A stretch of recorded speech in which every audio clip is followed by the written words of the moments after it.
Peace Report. I'm Amy Goodman. As we continue our coverage of Hurricane Sandy, the Nuclear Regulatory Commission has acknowledged the massive storm could impact coastal and inland nuclear plants. At least 16 plants are in the storm's projected path, including North Anna and Surrey in Virginia, Calvert Cliffs in Maryland, Hope Creek and Salem in New Jersey, Indian Point in New York, Millstone in Connecticut. So far, there have been no reports of reactors shutting down, despite operating under licenses that require them to do so if weather conditions are too severe. The Nuclear Regulatory Commission met on Sunday to discuss the precautions needed to secure vulnerable plants during the storm. Spokeswoman Diane Skranke said, quote, "They're all designed to withstand the natural phenomena, including hurricanes and what comes with hurricanes, high winds, high water, that kind of thing." Well, for more, we go now to Burlington, Vermont, to speak with Arnie Gunderson, former nuclear industry senior vice president, who's coordinated projects at 70 nuclear power plants around the country, now chief engineer at Fairwinds Associates. Arnie Gunderson, welcome to Democracy Now! Talk about what you're concerned about. Yeah, thanks for having me. The key here is that when a uranium atom splits, that only gives off about 95% of the power.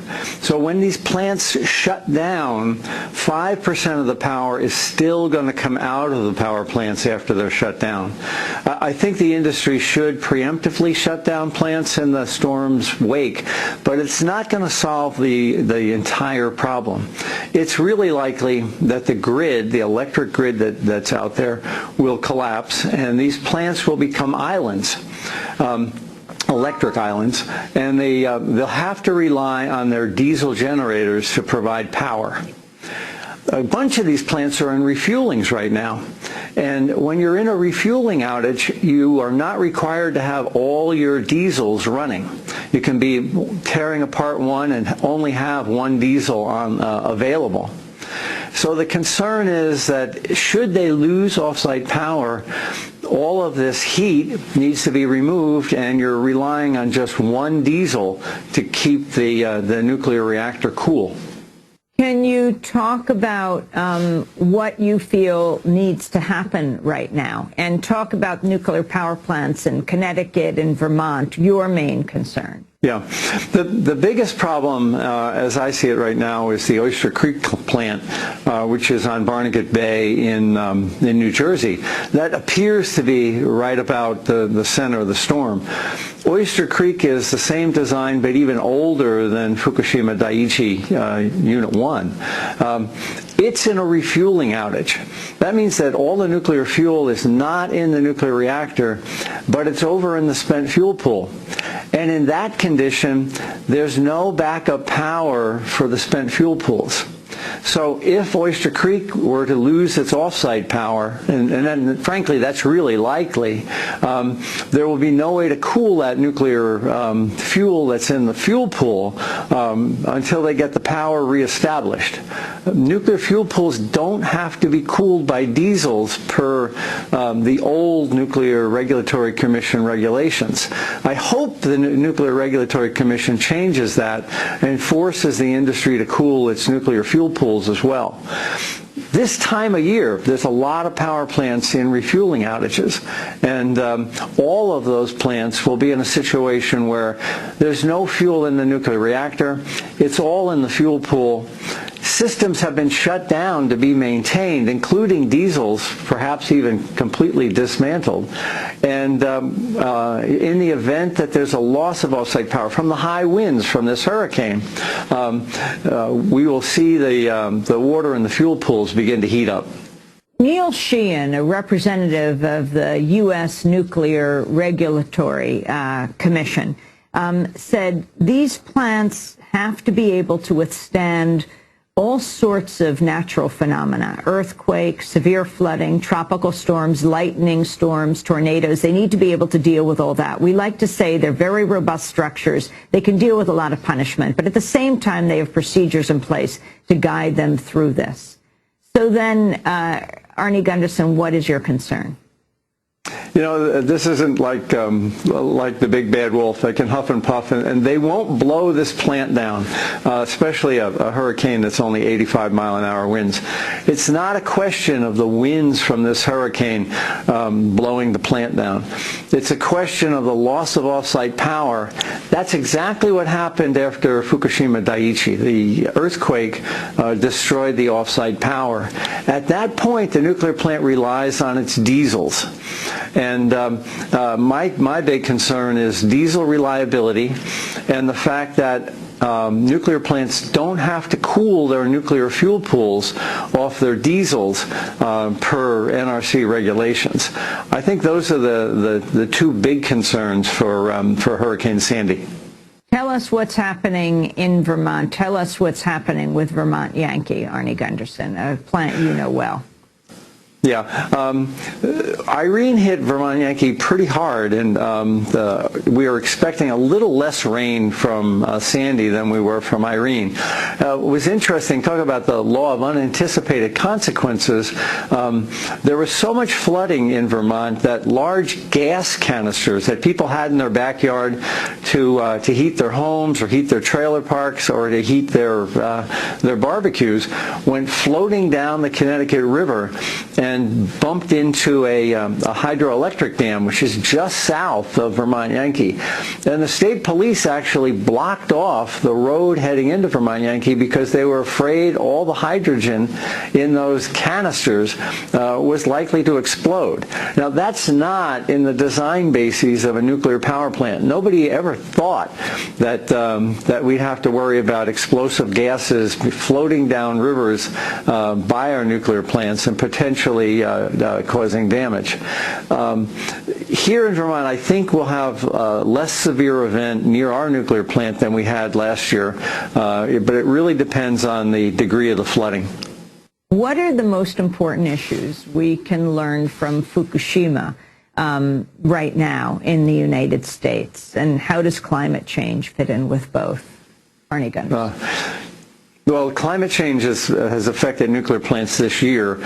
Quite a few had to reduce power in the summer because river flow rates had dropped and there wasn't enough water to cool them. And that happened in France and around the world as well. So we portray nuclear power as a way to eliminate climate change, but in fact, we need to solve climate change before we can have nuclear power plants because there's just not enough cooling water to cool these plants in the event of hot summers. Well, now in the fall, and the lesson from Daiichi is that the nuclear fuel pools are a major liability. There's more nuclear, more cesium in the fuel pool at Vermont Yankee than was ever exploded in all of the 700 above-ground bomb testing. I think the most important lesson we can take out of the Fukushima Daiichi in climate change, and especially with Hurricane Sandy, is that we can't expect to cool these fueling pools. We need to remove the fuel, we need to put it in dry casks and get it down from these high fuel pools, get it down onto the ground in dry cask storage. The Nuclear Regulatory Commission is not insisting on that because it's going to cost a couple $2 billion for the industry.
calm elsewhere today. A big earthquake in B.C. is causing a big concern for us down here in Washington. It triggered tsunami warnings for Hawaii. And had scientists looking for signs of activity in all volcanoes. King 5's Glenn Farley on what happened and why the worry.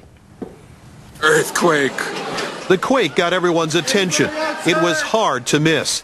In this sparsely populated part of British Columbia, there was actually little reported damage. It was the tsunami warning for Hawaii that frightened Karen Pasale, who was heading home to Portland through SeaTac. I've never heard the sirens before. They were going off, and you could hear them all over town. There was a small tsunami, but don't let the lack of damage or the size of the waves fool you. For scientists, this quake was a very big deal. How earthquakes trigger more earthquakes. John Vidali is the seismologist for Washington State. And across our state, the quake showed up everywhere on instruments. This big swath recorded all the way over by Grand Coulee Dam, including one of the more than 130 aftershocks. It's probably the thing that most likely to stir up activity around here in a long time. What concerns Vidali is this aftershock, symbolized on the map by a yellow box on a map, more than 100 miles south of the epicenter. We just have to watch the whole region for a while with extra care. The coast of British Columbia, like the coast of Washington and Alaska, is under tremendous geological pressure coming in from the Pacific. But now that a large amount of stress in the Queen Charlotte Fault is relieved, that adds to the stress on our faults. So now we're just keeping our eyes open because the stresses have been changed. And that leaves Vidali and his colleagues on alert for the next several months, maybe even for years. In Seattle, Glenn Farley, King 5 News. Vidali thinks one tiny quake in Montana may have been set off by the big BC quake.